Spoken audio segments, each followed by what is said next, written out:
Magandang araw sa inyong lahat. Heto na ang latest weather update para sa iba't ibang bahagi ng bansa ngayong araw ng Sunday.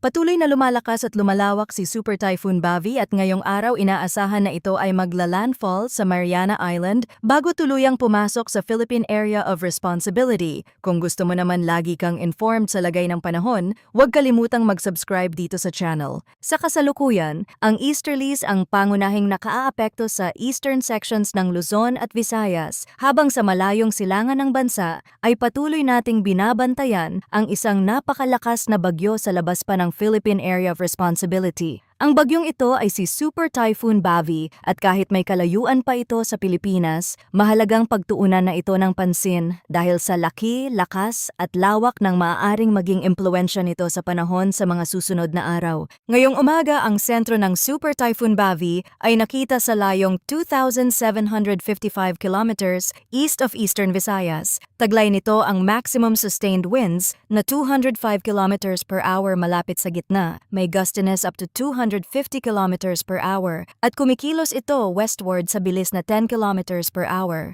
Sa ngayon nga, isa na itong napakalakas na sistema.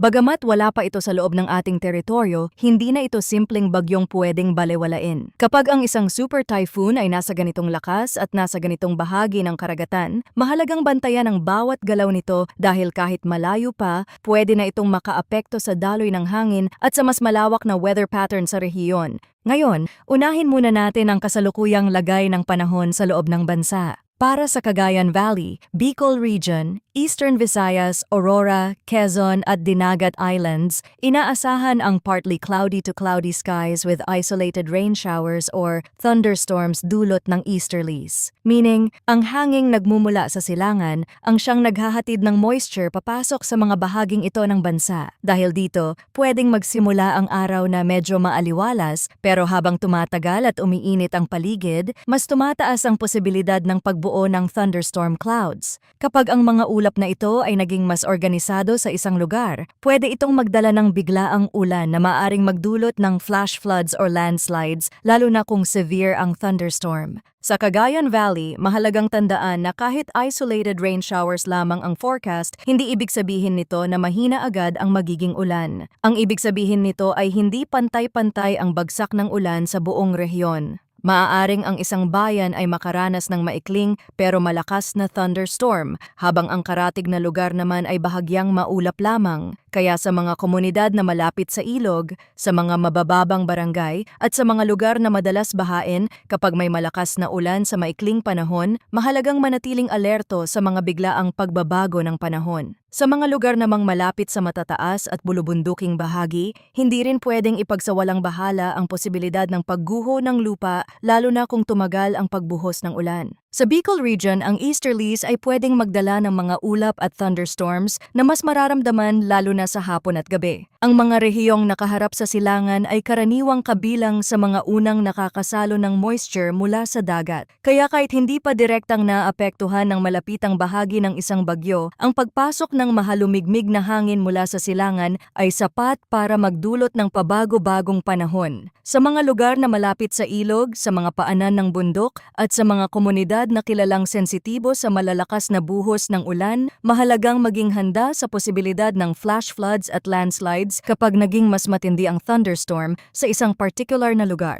Sa Eastern Visayas, mahalagang tandaan na ang rehiyong ito ay madalas ding unang nakakaramdam ng mga epekto ng moisture flow mula sa eastern seaboard. Kahit isolated ang forecast, hindi ibig sabihin nito na maliit lang ang epekto ng ulan sa mga tatamaang lugar. Sa katunayan, kapag ang thunderstorm ay tumagal sa isang probinsya o lungsod, pwede itong maghatid ng sapat na ulan para magdulot ng pagbaha sa mga mabababang komunidad.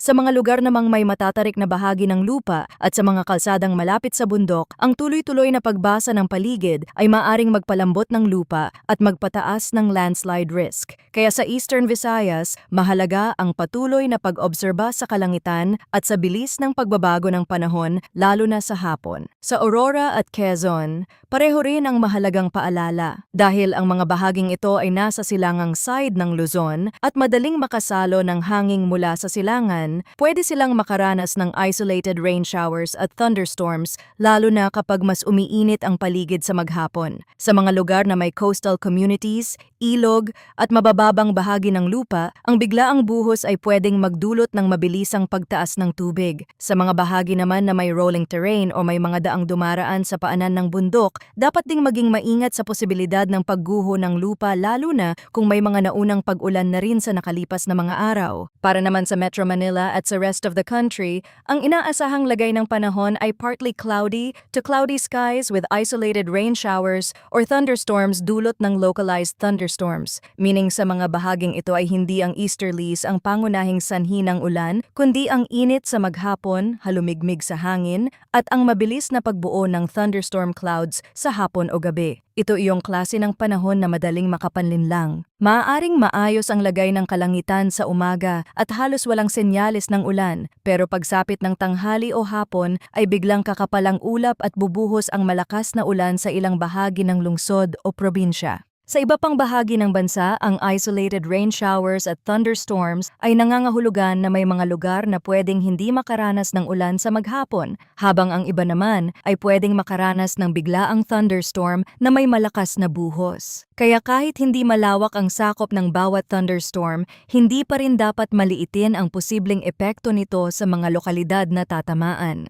Sa mga low-lying areas, sapat na ang maikling oras ng matinding buhos para magkaroon ng localized flooding. Sa mga lugar namang malapit sa mga bundok o matataas na bahagi ng lupa, hindi rin pwedeng kalimutan ang posibilidad ng landslides lalo na kung severe ang thunderstorm. Pagdating naman sa hangin at kondisyon ng karagatan, sa eastern section ng Luzon ay inaasahan ang light to moderate na hangin mula east to northeast. Ang coastal waters dito ay slight to moderate na may taas ng alon mula 0.6 hanggang 1.5 meters. Ibig sabihin, sa silangang baybayin ng Luzon ay hindi pa ito ang pinakadelikadong kondisyon sa dagat. Pero hindi rin ito dapat balewalain lalo na sa mga maliliit na bangka at sa mga mangingisda. Kapag may kasabay na thunderstorm sa dagat o malapit sa baybayin, pwedeng pansamantalang lumaki ang alon at lumakas ang hangin ng higit sa normal na forecast. Sa rest of Luzon, ang hangin ay light to moderate na magmumula sa northeast to east at ang coastal waters ay slight to moderate na may taas ng alon mula 0.6